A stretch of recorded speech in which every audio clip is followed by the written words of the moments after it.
제가 이탈리아하고 건질 게 많다라고 말씀을 드렸는데, 일단, 특별 전략적 동반자 격상. 굉장히 어려운데요.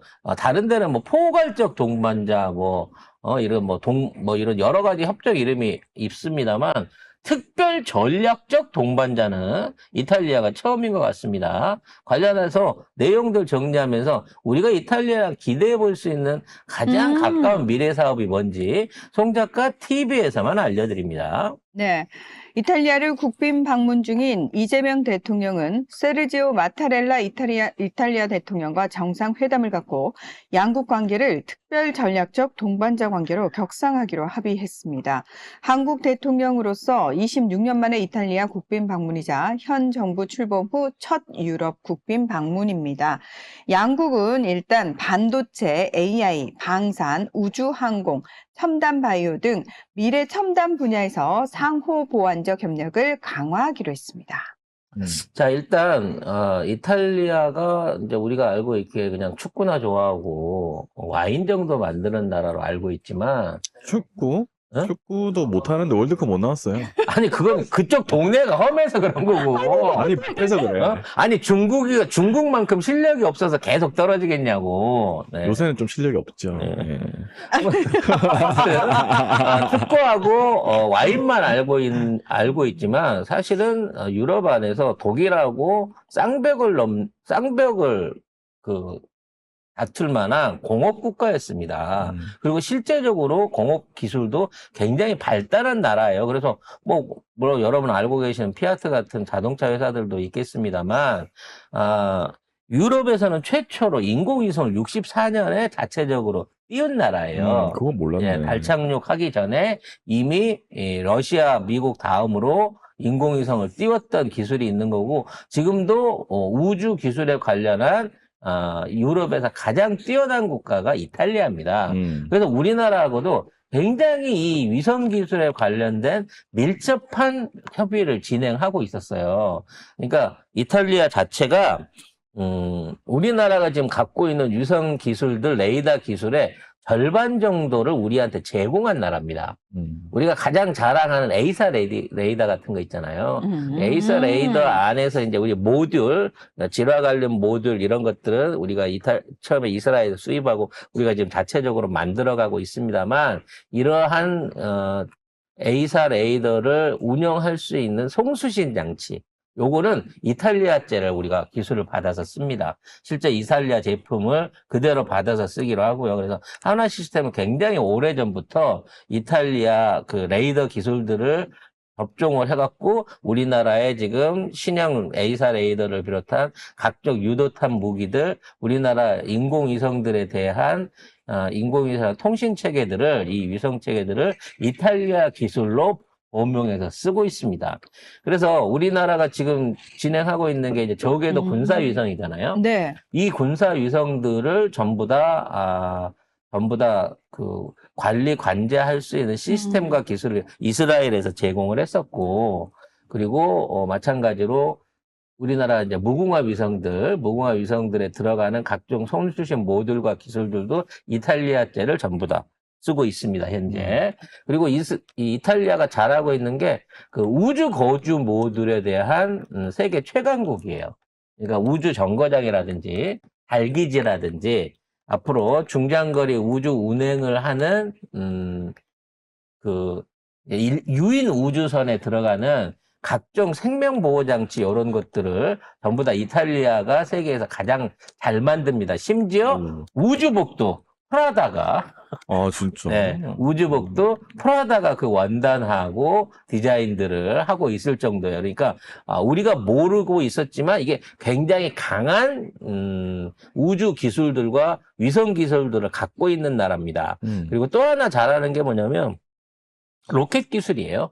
그래서 이제 무기화 때문에 중장거리 대형은 안 하지만 소형 로켓들, 인공위성을 발사할 수 있는 소형 로켓 기술들, 엔진 기술들을 가지고 있고, 이것들이 우리나라의 지금 위성 기술하고 교류를 하고 있습니다. 이게 90년대 중반까지만 해도 이 기술 교류가 굉장히 활발했었는데 이게 이제 2000년대 초반 돼 갖고 약간 끊긴 감이 있다가 기업 대 기업으로 해서 끊긴 감이 있다가 이번 기회를 통해 갖고 이거를 국가적 차원에서 대대적으로 확대할 계획을 갖고 있는 겁니다.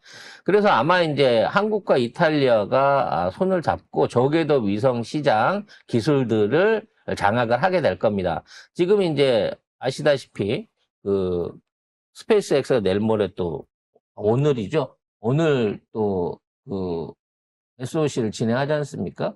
이와 관련해서 위성주들이 전부 다 이게 다 올라가고 있고, 이게 이제 똑같이 다른 나라들도 위성 기술에 대한 개발들을 하고 있는데, 이거를 대항마로 볼 수 있는 게 아마 이탈리아와 한국의 연합이 유럽에서 시작하게 되는 아마, 요런 저궤도 위성통신 프로젝트가 아닐까 싶어요.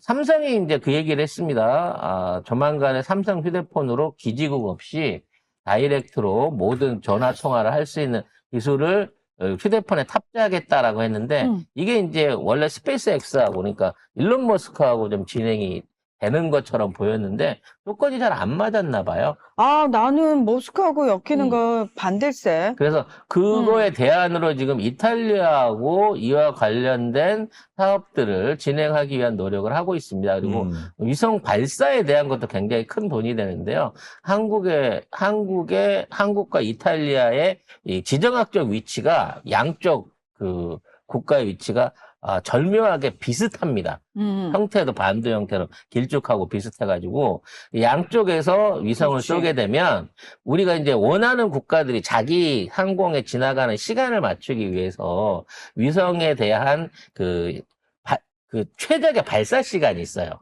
이 발사 시간을 맞춰내는데 이게 우리나라에서만 발사하면 이게 힘들거든. 요걸 이탈리아하고 나눠 갖고 하게 되면 훨씬 더 편안한 시간에 선택적으로 위성을 발사하고 거기에 대한 통수신으로 그에 대한 걸 관제해 줄 수 있는 또 지정학적 위치를 이탈리아가 공유를 하고 있습니다. 그래서 앞으로 위성 통신 분야, 그 다음에 이런 레이더를 비롯한 군사 무기 분야, 최첨단 그 유도탄 미사일 분야 이런 쪽에 협력이 강화될 거고 레오나르도라고 그 방산 기업이 있습니다. 여기 헬기 하는 데인데 앞으로 이제 우리 해군이라든지 우리가 군대에서 개발하고 있는 이 각종 대잠 헬기, 대함 헬기들 같은 것들, 앞으로 대한민국 신형 헬기들이 이탈리아에서 제작되거나 기술 제휴를 통해서 만들어지게 될 예정이라고 합니다. 그래서 여기에 대한 게 아마 우선적으로 협의가 될 것으로 보여요. 그 이외에 이제 자동차 분야에서도 워낙 그 강력한 힘을 갖고 있으니까 이탈리아가 근데 이제 반도체가 없거든요. 근데 앞으로 차량 반도체, 그리고 그 차량 운행에 관련된 각종 AI 기술, 그리고 위성을 통한 GPS 기술 등등을 한국의 반도체 생산 능력과 이스라엘의 위성 통신 기술이 합쳐져 가지고 이와 같은 것들을 만들어낼 것으로 앞으로 진행이 될 것으로 보여집니다. 그 이외에 문화적으로 무슨 박물관 그 안내물을 한국어로 해주기로 했다든지 서로 교통이라든지 관광 참여라든지 이런 것들을 강화하기로 했다 이런 거는 그냥 형식적인 거에 불과한 건데 실질적인 노력들은 우주 항공에 연관돼 있는 방산 산업에서 나올 것 같고 관련한 미사일 기술들 또 우리가 지금 개발하고 있는 공대공 미사일이라든지 차후 생산해야 될 여러 가지 차세대 무기들 안에서 이스라엘과의 공동 협조가 이루어질 것으로 보입니다. 이탈리아. 이스라엘 큰일 맞았어요? 네. 죄송합니다. 이스라엘하고는 그 협조가 좀 어려워지겠죠. 특히 이제 또 하나가 협력이 있는 부분이 아마 조선 부분이 될 것으로 보여집니다. 특히 군함의 건조에 있어서 이스라엘이 매우 중대한 이탈리아가 왜 이스라엘 관련 들었어? 같은 이자라서 네? 이탈리아가 굉장히 큰 역할을 할 것으로 보여져요.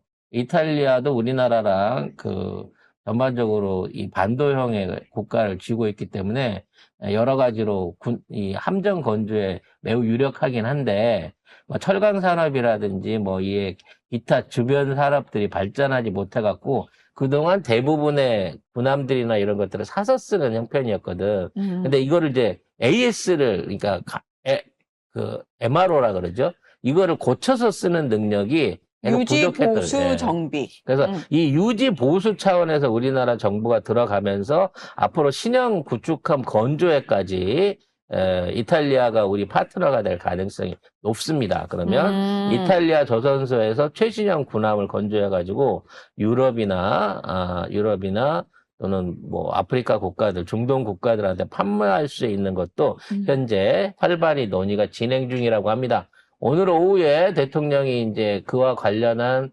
양쪽 국가의 기업들하고의 만남을 주선한다고 하는데 그게 끝나보고 나면 방금 제가 말씀드렸던 내용의 구체적인 MOU와 협의안들이 내일쯤이면 쏟아져 나올 것으로 보여집니다. 대충 뭐 그 정도 하고요. 네, 왜냐면 대통령이 이런 거 하는 거는 이제 너무나 당연한 것처럼 보여지고 이제 우리나라는 어딜 가도 갑이기 때문에 그 다음으로는 이제 교황님을 만나가지고 남북 관계에 있어서 교황청이 어떤 방식으로 도와줄 거냐 그것도 하나의 큰 이슈로 남아있는 부분이기 때문에 할 수 있을까? 이탈리아 쪽은 좀 더 뉴스를 기다려 봐야 될 것 같습니다. 할 수 있을까는 뭘 할 수 있을까? 아니 이제 교황이 이제 북한 관련해가 그 전에는 이제 뭐 북한 방문도 하고 뭐 그런 근데 분위기가 그분 돌아가셨고 아니, 그러니까 프란치스코 교황하고 이번에 이제 레오 14세 교황하고 약간 성격이 좀 다르긴 해요, 확실히. 그러니까 그 전에는 그런 분위기도 있었고 성향도 그렇게 했었는데 지금은 뭐 국제 정세 자체가 아직은 북한하고 뭐 미국하고 뭐가 없으니까. 그렇기 때문에 더더욱 하시려고 할 가능성이 높아요. 왜냐면 교황님이 지금 트럼프한테 많이 서운하거든. 그래서 미국 방문도 안 하고 있는 거고 지금 트럼프가 일종의 반대 아니야? 트럼프가 지금 트럼프가. 레오 14세 막 싫어하잖아. 욕하고 있잖아. 싫어하고 그러니까 있잖아. 그게 똑같은 거 서로 싫어하는 거지. 그러니까 이 신성모독 차원으로 가고 있는 거예요. 근데 트럼프가 교황청을 멀리하는 거는 전략적인 이유가 있습니다. 이거는 이제 약간 그 음모론에 가까운 거기도 하지만 사실이기도 한 게 미국이 건국할 때부터 교황청한테 돈을 엄청나게 빌려줬었어요. 그래서 미국 국채의 엄청난 부분을 지금 교황청이 사실은 가지고 있어요? 교황청이 쥐고 있다는 겁니다. 그래서 요걸 갖다가 만일에 청구를 일시로 하거나 시장에 풀어버리면 미국이 한 방에 골로 갈 수도 있는 상황이라는 거야. 그래서 교황청이 사실은 미국에 미치는 영향력이 미국 경제에 미칠 수 있는 영향력이 굉장히 큰 거고 미국 입장에서는 제일 큰 오래된 빚쟁이야. 200년 이상 유지돼 왔던 빚쟁이기 때문에 요걸 어떻게 합법적으로 떼먹어 버릴까라고 고민하고 있는 게 트럼프인 거란 말이죠.